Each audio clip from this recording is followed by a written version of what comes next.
That's fascinating because you talked about Bruce Cometa, and Cometa criteria is still That's used, right. Yep. and it has stood the test of time. Yep. Oxymetholone is still used, Yep. danazol is used, but not as much as what it was used before. That's right. And now, sort of expanding from that, how did the other treatments come in to play, like cyclosporin, ALG, or ATG as we say it now? How has things gone on? The story of anti-lymphocyte globulin, ALG, is fascinating.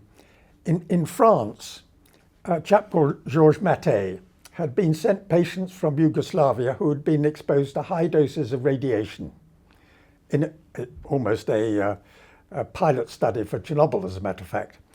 And he had used anti-lymphocyte globulin as a conditioning for transplant. And this is in the late 60s. And he showed clearly that there was a temporary transplant. Donor cells appeared, red blood cells appeared in the patients who he transplanted, but he used a very small amount of marrow, and the patients recovered their own bone marrow afterwards. But he'd used ALG, and he postulated that perhaps the ALG was instrumental in improving their own bone marrow function. And his PhD student at the time was a chap called Bruno Speck, who worked in Basel.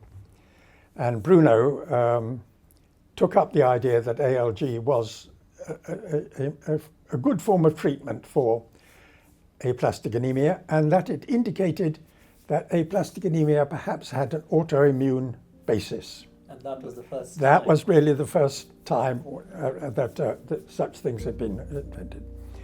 And in order to get anti-lymphocyte globulin, which of course is a serum from a horse which has been exposed to human lymphocytes, he had found in the Swiss Red Cross a horse called Vulcano,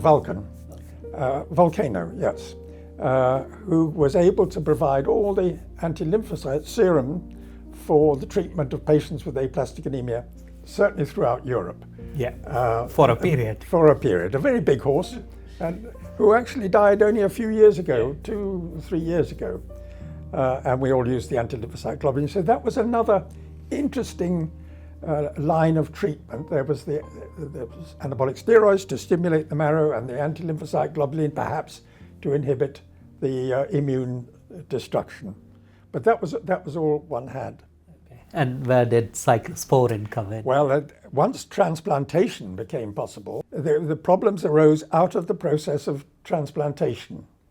Rejection, but of course then graft versus host disease.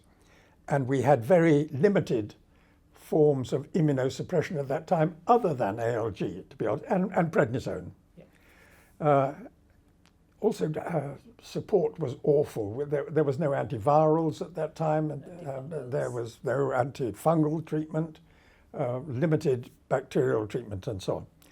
Cyclosporin, which was discovered, another fascinating story by scientists in Sandoz in Basel, as it happened, was perhaps the first really successful, strong, general immunosuppressive treatment other than steroids. So gradually things improved.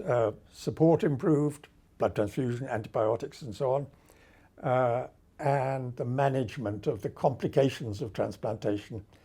Everything. So that is the sort of background. Would we ever do away with horse ATG?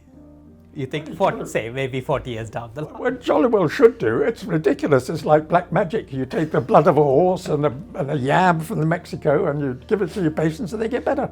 But there must be something better than that. Sometimes if it works, you don't question, is it? Exactly.